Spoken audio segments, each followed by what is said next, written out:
The silence in the marketplace stretched like a tight rope ready to snap. Mayo's challenge hung in the air between her and Krax. The massive Vorthek warrior stared down at the small human woman, his yellow eyes narrowing with interest rather than anger. "Find out?" Krax repeated slowly.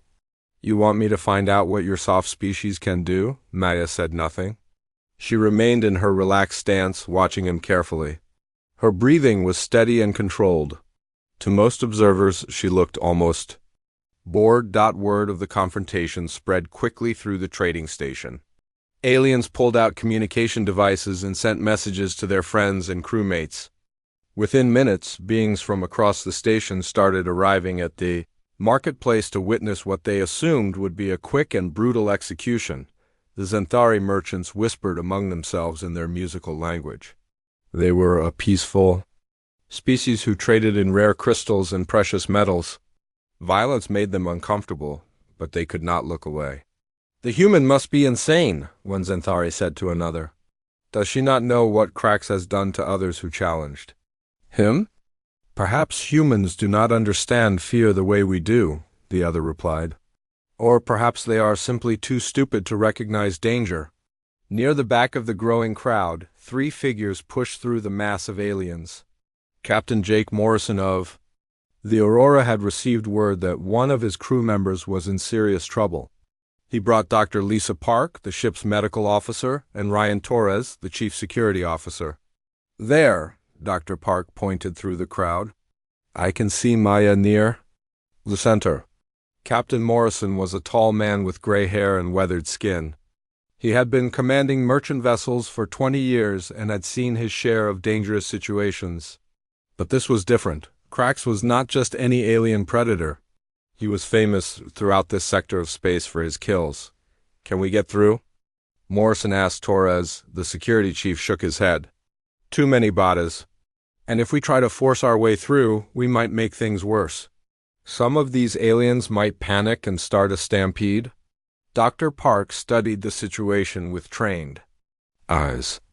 She had served in the Colonial Defense Force before becoming a ship's doctor.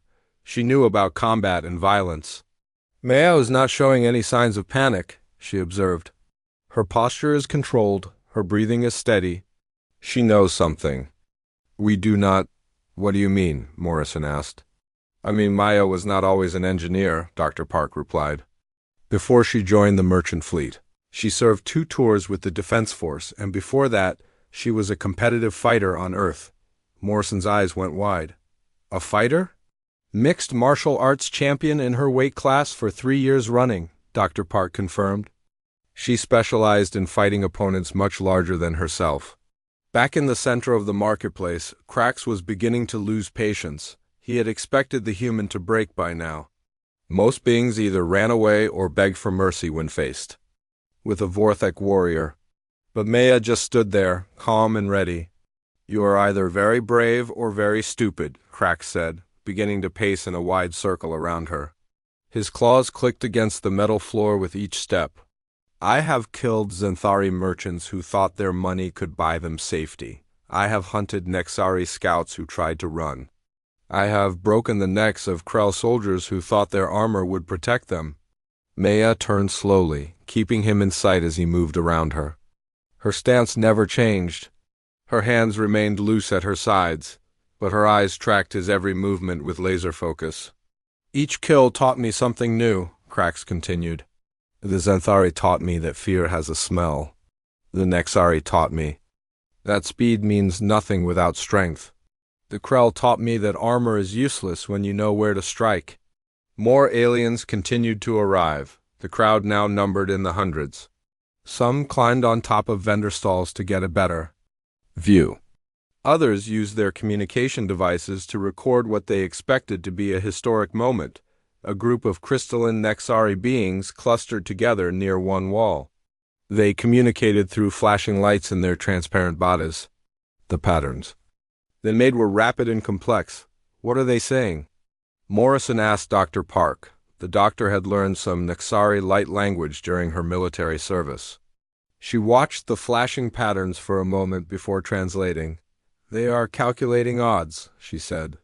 They give Maya a 3% chance of survival? Only 3%? Morrison asked. That is actually higher than I expected, Dr. Park replied. Most species would give her 0%.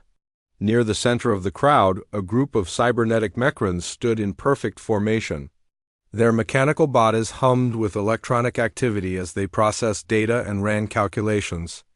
One of them spoke in a flat, emotionless voice.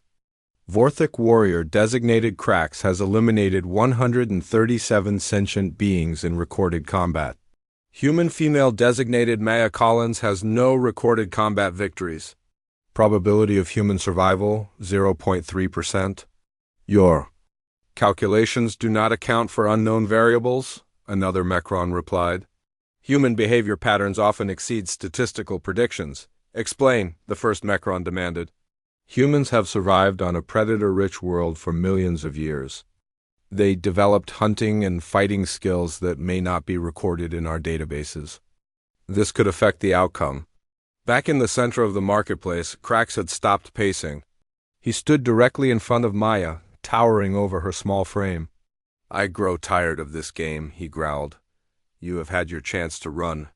You have had your chance to beg. Now you will learn what happens to prey that does not know its place. Maya's stance shifted slightly. It was a small change, barely noticeable to most observers. But her weight moved forward onto the balls of her feet. Her center of gravity lowered by just a few inches. I told you before, she said calmly. We learned other ways to survive. Would you like a demonstration? Krax's pack members moved closer, forming a tighter circle around the confrontation. They blocked any escape routes Maya might have used. Their claws extended from their fingers, and their teeth gleamed in the station's artificial light. You speak of demonstrations? Krax snarled. But what can a species of prey possibly demonstrate to a predator? Maya smiled for the first time. Since the confrontation began, it was not a friendly smile. It was the smile of someone who knew a secret that others did not. We can demonstrate, she said quietly. Why we are the only species that hunted the predators on our world to extinction. The marketplace fell completely silent. Even the hum of the station's life support system seemed to fade. Every being present focused on the small human woman and the massive alien predator, who faced each other in the center of the crowd. Krax's eyes flashed with anger and something else. For just a moment, uncertainty flickered across his features. Then his predatory instincts took over, and he prepared to end the confrontation once and for all. Maya's words about hunting predators to extinction rippled through the crowd like a stone thrown into still water. Aliens who had been chattering among themselves fell silent. Even the Vorthak pack members stopped their restless movement and stared at the small human woman. Krax's face twisted with rage. You dare to threaten me? He roared. Your pathetic species could not hunt anything more dangerous than a small rodent. We hunted things much more dangerous than rodents, Maya replied calmly. We hunted cave bears twice the size of your pack leader. We hunted saber-toothed cats with claws longer than your fingers. We hunted mammoths with tusks that could pierce. Metal? Captain Morrison pushed harder through the crowd, desperate to reach his crew member.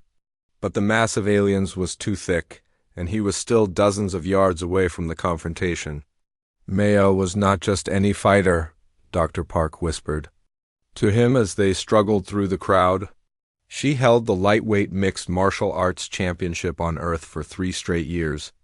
But more than that, she was known for taking on opponents from higher weight classes. Higher weight classes? Morrison asked. She regularly fought men who outweighed her by 50 or 60 pounds, Dr. Park explained.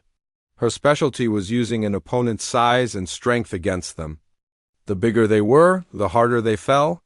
Torres, the security chief, was scanning the crowd with trained eyes. This is getting out of hand, he said. Look at how many aliens are here now. If this turns into a riot, people are going to get hurt. The crowd had indeed grown massive. Hundreds of beings from dozens of species packed the marketplace. Some had climbed onto vendor stalls for better views. Others hovered in the air using personal flight devices. The noise level was rising as more aliens arrived and demanded to know what was happening. Near the front of the crowd, a group of Krell soldiers stood in formation. They were a militaristic species known for their discipline and tactical thinking. Their leader, a scarred veteran named Commander Vex, watched the confrontation with professional interest. "The human shows no fear," Vex observed to his subordinates. "This is either supreme confidence or complete stupidity." "What is your assessment, Commander?" one of the younger Krell asked.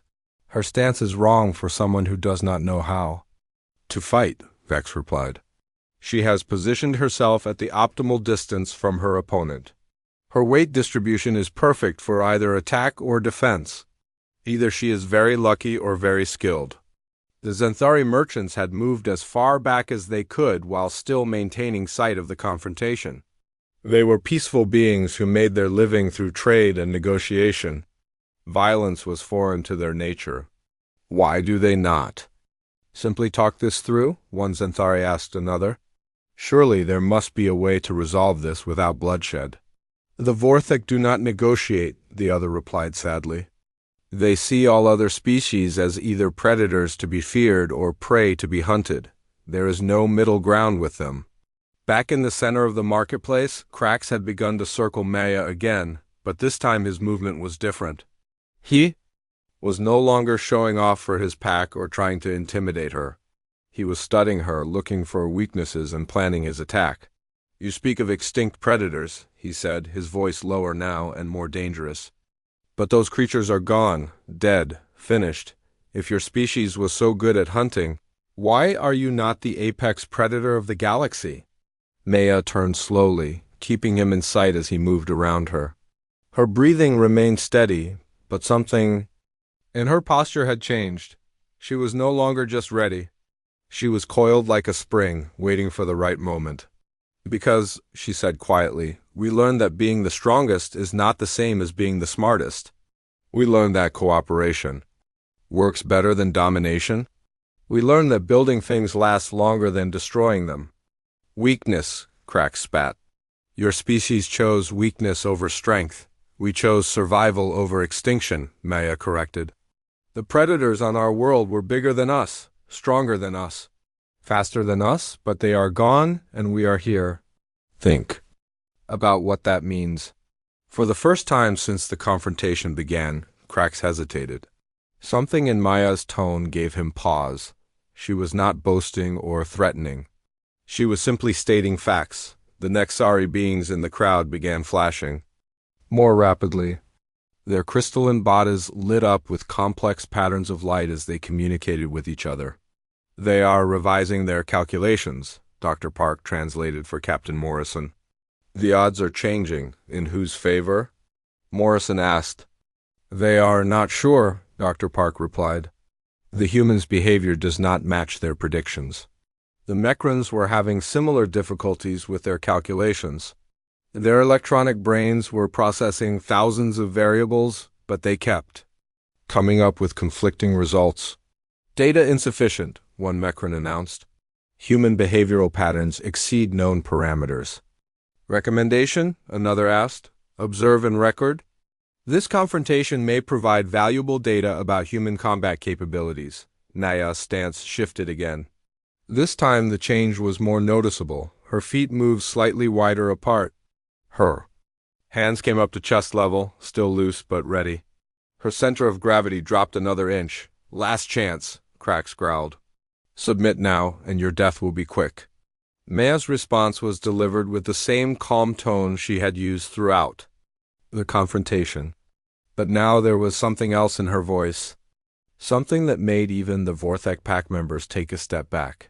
"I have a counteroffer," she said. "Walk away now, and you get to keep all your teeth."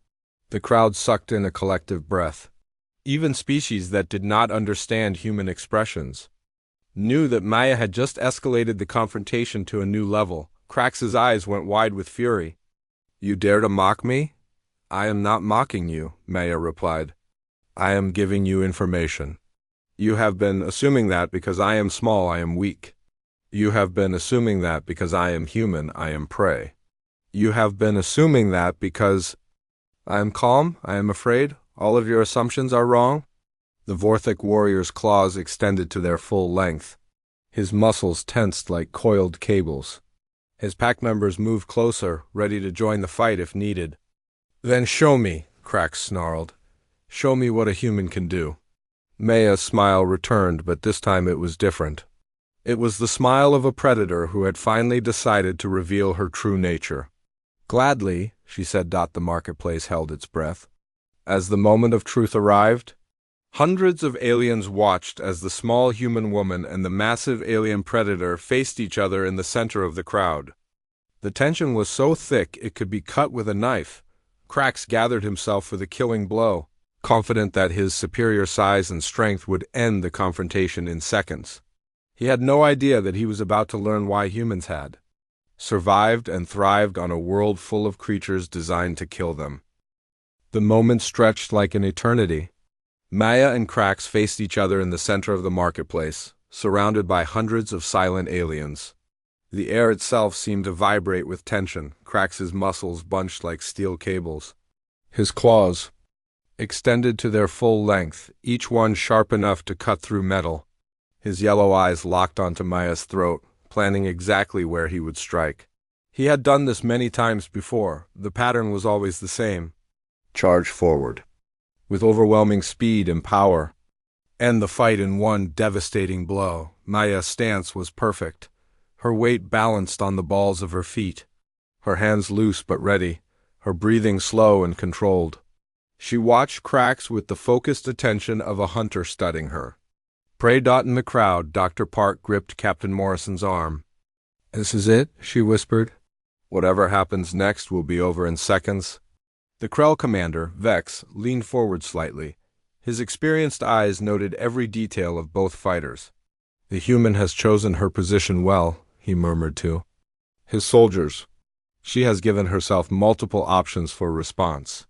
The Mechron's electronic brains worked frantically to process the final moments before combat. Vorthic warrior shows classic pre-attack indicators, one announced. Muscle tension at maximum, adrenaline levels elevated. Attack imminent.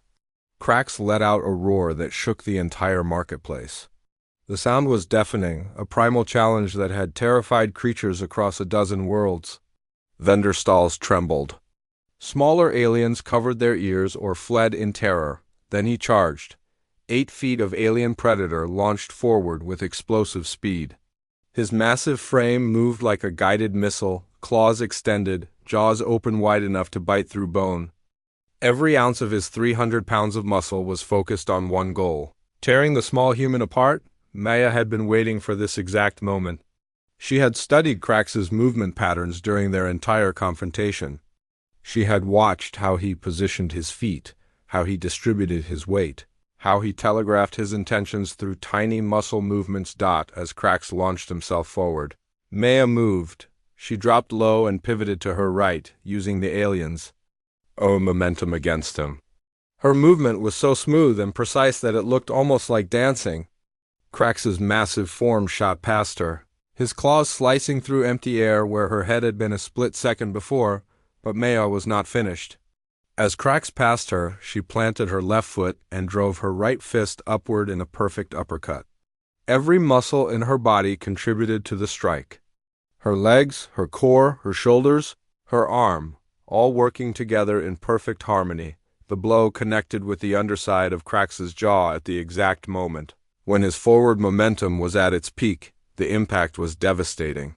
Maya's fist, backed by years of training and perfect technique, met the alien's jaw with the force of a sledgehammer. The sound of the impact echoed through the marketplace like a gunshot. Krax's head snapped back so hard that his neck made a popping sound. His massive body, carried forward by its own momentum, crashed into a vendor stall 20 feet away. The silence that followed was complete. Not a single alien in the crowd made a sound. Even the background hum of the station's life support system seemed to have stopped. Krax lay motionless among scattered fruits and vegetables from the destroyed vendor stall. His jaw hung at an unnatural angle, clearly broken. Dark blood seeped from his mouth and dripped onto the metal floor. His yellow eyes stared at nothing, dazed and unfocused. Maya straightened slowly, shaking her right hand to ease the sting of impact. She looked down at the fallen alien predator with the same calm expression she had worn throughout the entire confrontation. "The thing about humans," she said, her voice carrying clearly in the stunned silence, "is that we have been the top predator on our world for a very long time. We just do not feel the need to announce it to everyone we meet." The crowd erupted. Aliens who had been silent moments before began talking, shouting, and clicking excitedly. Communication devices flashed as beings recorded the moment and sent messages across the galaxy. The Vorthak pack members stood frozen in shock. Their leader, the unstoppable warrior who had killed over 100 beings, lay unconscious in a pile of alien fruit. The small human female who had done this to him stood calmly nearby, apparently unharmed. One of the pack members started forward, his claws extended. But Maya turned to look at him, and something in her eyes made him stop. The same calm readiness that had faced down Krax was now focused on him. "Your leader made a mistake," Maya said simply. "He assumed that size equals strength. He assumed that loud equals dangerous. He assumed that fear equals weakness. Do you want to make the same mistakes?" The pack member looked down at his fallen leader, then back at Maya, slowly. He retracted his claws and stepped back. Dr. Park finally broke through the crowd and reached Maya's side. "Are you hurt?" she asked, checking Maya for injuries. "I am fine," Maya replied. "But he is going to need medical attention." Captain Morrison arrived seconds later, followed by Torres and several station security officers. The security team had been too far away to intervene or fight, but they were needed now to control the crowd and deal with the aftermath. "Maya," Morrison said, his voice filled with relief and amazement. "How did you do that?" Maya flexed, her right hand testing for damage. "He was bigger than me, stronger than me, but he telegraphed his attack from the moment he started moving. All I had to do was not be where he expected me to be." The Krell commander Vex pushed through the crowd toward them. His scarred face showed genuine respect as he approached Maya. "Human," he said formally. "I am Commander Vex of the Krell military. I have never seen a being defeat a Vorthak warrior in single combat. You have my respect." Maya nodded politely. "Thank you, Commander. I hope this does not cause any diplomatic problems." "Problems?" Vex laughed, a harsh sound. "This will solve problems. Krax and his pack have been terrorizing peaceful traders for months. The sector will be safer with him in prison." Station security had arrived in force now. Medical teams were working on Krax, who was slowly regaining consciousness. His jaw was definitely broken, and he would need surgery to repair the damaged dot. As the medical team loaded Krax onto a stretcher, he managed to focus his eyes on Maya. Through his broken jaw, he mumbled something that sounded like words. Dr. Park, who had some medical training with alien languages, listened carefully. "He is trying to say something," she told the others. She knelt beside the stretcher and listened as Krax mumbled again. This time she understood. "He says," Dr. Park translated, "that he underestimated the humans. He says we are not prey. He says we are something much more dangerous." Maya watched as the medical team carried Krax away. The marketplace was slowly returning to normal, but she knew that word of this confrontation would spread throughout the sector within hours. "What did he mean?" Captain Morrison asked. "What are we, if not prey?" Maya picked up her bag of power cells and slung it over her shoulder. "We are survivors," she said simply. "And survivors are the most dangerous thing in the galaxy." 3 hours after the fight, Maya sat in the Aurora's engine room, working on routine maintenance as if nothing had happened. Her right hand was slightly swollen from the impact, but she moved it normally as she tightened bolts and checked power connections. The ship's communication system had not stopped buzzing since word of the confrontation spread. News reports, interview requests, and messages from other human vessels flooded their channels. Captain Morrison had turned off most of the incoming signals, but he could not stop the story from spreading across the galaxy. Dr. Park entered the engine room carrying a medical scanner and a cup of coffee. "How is the hand?"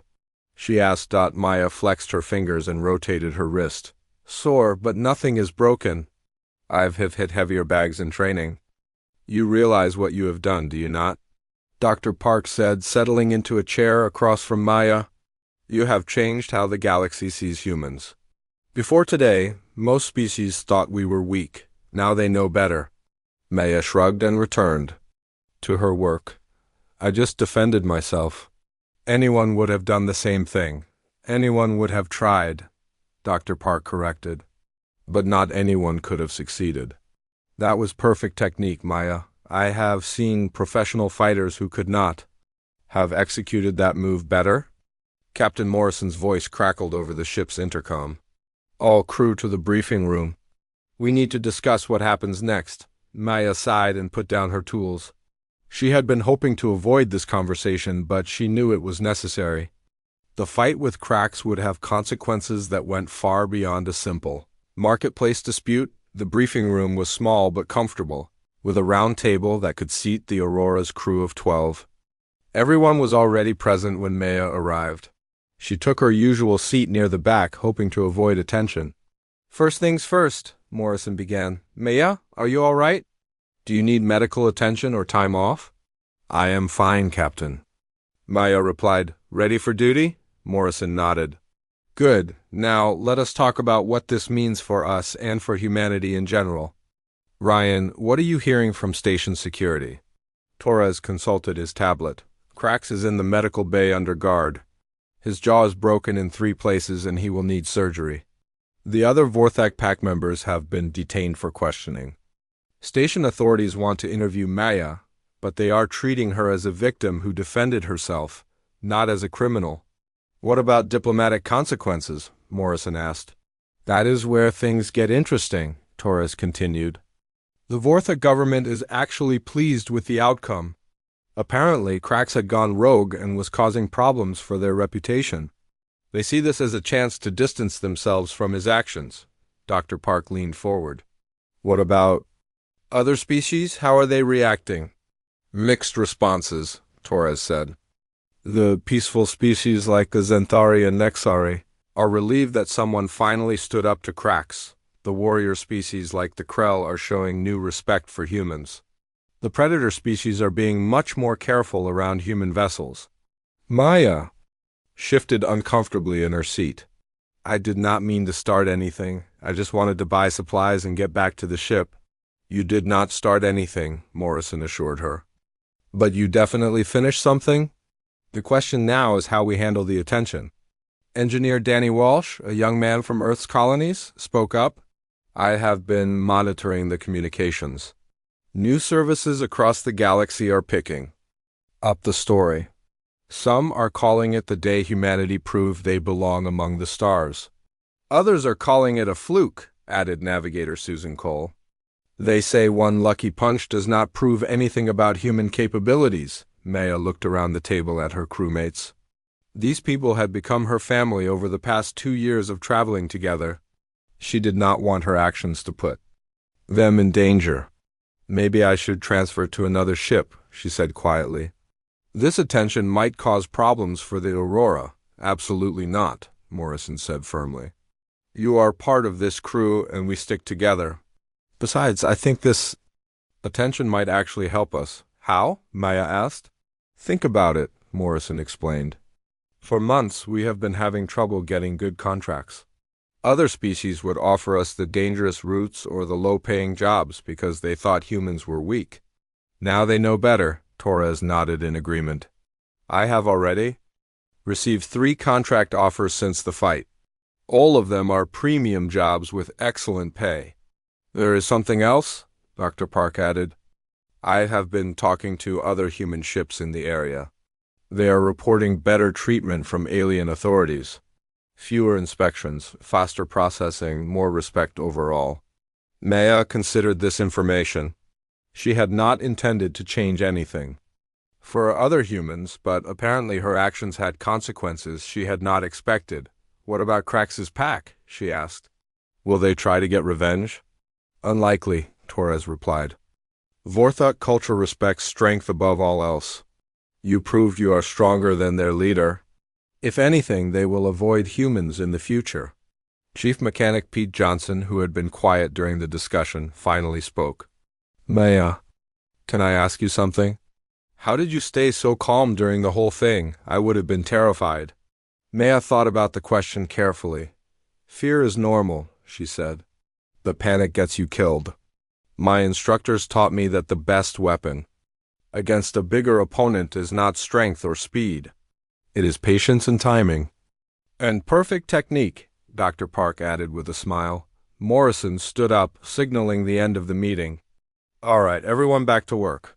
We have a schedule to keep and our reputation as reliable merchants to maintain. Maya, good job out. There, you represented humanity well. As the crew filed out of the briefing room, Maya remained in her seat for a moment. Through the ship's viewports, she could see the trading station where everything had changed. Alien vessels of all sizes moved slowly through the docking bays, their crews going about their daily business. Dr. Park paused at the door. Maya, there is one more thing. I received a message from Earth. The Colonial Defense Force wants to offer you a commission? They think your skills could be useful in training other humans for contact with hostile species. Maya shook her head. I like being an engineer. I like fixing things instead of breaking them. I thought you might say that. Dr. Park smiled. But the offer will remain open if you change your mind. Maya returned to the engine room and picked up her tools. Outside, the galaxy continued to spin, but something fundamental had changed. Humans were no longer seen as weak prey hiding behind technology. They were survivors who had earned their place among the stars through courage, skill, and determination. As she worked, Maya hummed softly to herself. The same tune she had been humming when Krax first confronted her. She was exactly where she belonged, doing exactly what she loved. The fact that the galaxy now understood what humans were capable of was just a bonus. In the medical bay of the station, Krax lay with his jaw wired shut, staring at the ceiling. When other Vorthak asked him what had happened, he could only manage a few muffled words through his damaged mouth. Never underestimate the humans, he would whisper. They look like prey, but they are the most dangerous predators in the galaxy. Maya Collins stepped off the transport shuttle and into the massive trading station. The metal floors hummed beneath her boots as hundreds of different aliens moved around her. Some walked on 2 legs like humans. Others crawled on 6 legs or floated in the air. The station smelled like engine oil mixed with strange spices from a dozen different worlds. She was 22 years old and barely 5 feet tall. Her brown hair was tied back in a simple ponytail, and she wore the standard blue jumpsuit of the merchant ship Aurora. Most aliens looked right over her head as they went about their business. To them, she was just another small human who did not matter. Maya pulled out her shopping list and checked it twice. The Aurora needed new power cells, food supplies, and spare parts for the engine.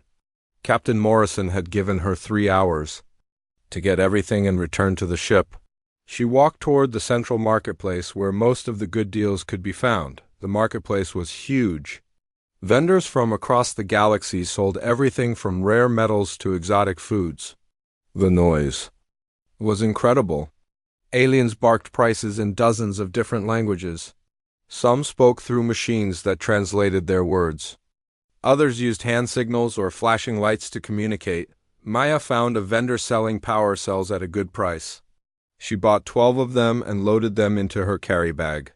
The bag was heavy, but she managed to lift it onto her shoulder. Next, she needed to find food that humans could eat. That was always harder than it sounded. She was walking between 2 large vendor stalls when it happened. A huge alien stepped backward without looking. Maya tried to dodge, but the alien's massive shoulder hit her hard. She stumbled and fell to her knees. Her bag split open, and power cells rolled across the floor in every direction. The alien who hit her was 8 feet tall with gray skin and muscles like steel cables. His face looked like a Volf crossed with a lizard. Long claws extended from his fingers, and his teeth were sharp as knives. Maya had seen his kind before. They were called Vorthak, and they were known throughout the galaxy as dangerous predators. "Watch where you walk, little thing," the Vorthak growled. His voice was deep and rough like grinding stone. He did not offer to help her up or apologize for knocking her down. Maya got to her feet and started collecting her scattered power cells. She said nothing, but her jaw was tight with anger. She had done nothing wrong. The alien had been the one not watching where he was going. "Did you hear me, human?" the Vortex said. He kicked one of the power cells away from her reaching hand. "I said watch where you walk." Other aliens in the marketplace started to notice the situation. Some moved away quickly. Others stopped to watch. Maya could feel their eyes on her as she continued gathering her supplies. "I heard you," Maya said quietly. She picked up the power cell he had kicked and put it in her bag. "But you were the one who walked into me." The Vortex's eyes went wide. Clearly, he was not used to anyone talking back to him. A low growl started in his throat. "What did you say?" he asked, stepping closer. Maya stood up slowly. Even standing straight, the top of her head barely reached the alien's chest. She looked up at him without fear. "I said you walked into me," she repeated. "I was moving in a straight line. You stepped backward without looking. That makes it your fault." The growl in the Vortex's throat got louder. Other members of his pack started moving closer. Maya counted 4 of them total. All were huge. All had the same sharp teeth and claws. "My name is Krax," the lead Vortex said. "I have killed more beings than you have seen in your short life. And you dare to blame me for your clumsiness?" Maya shifted her weight slightly. Her feet moved to shoulder-width apart. Her hands hung loose at her sides. To most observers, she looked relaxed, almost casual. But there was something in her posture that spoke of readiness. "I am not blaming you for anything," Maya said. "I am stating a fact. You walked into me. You knocked me down. You scattered my purchases. Those are facts, not blame." Krax threw back his massive head and laughed. The sound was loud and harsh, like metal being torn apart. Other aliens in the marketplace stopped what they were doing to stare. "Look at this tiny creature," Krax announced to his pack. "She stands there like she is at a party, not facing a warrior who has claimed over 100 kills. Does she think her soft human bones will protect her?" His pack members joined in the laughter.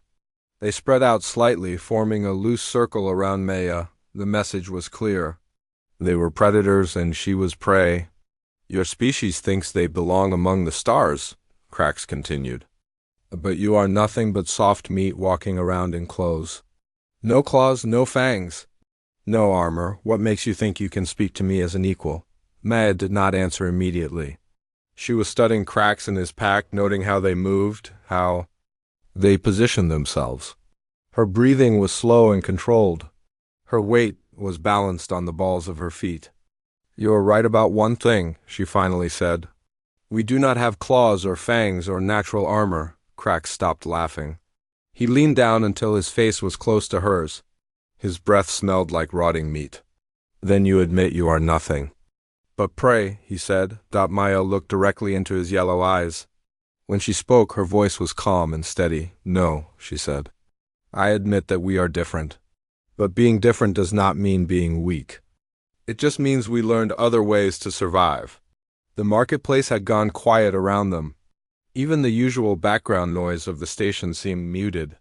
Krax studied Maya's face, looking for signs of fear. He found none. "Other ways?" he asked, with a sneer. "What other ways could a species of prey possibly develop?" Maya's stance shifted slightly. It was a small change, barely noticeable. But something in her posture had changed from casual to ready. "Why don't you try to find out?" she said.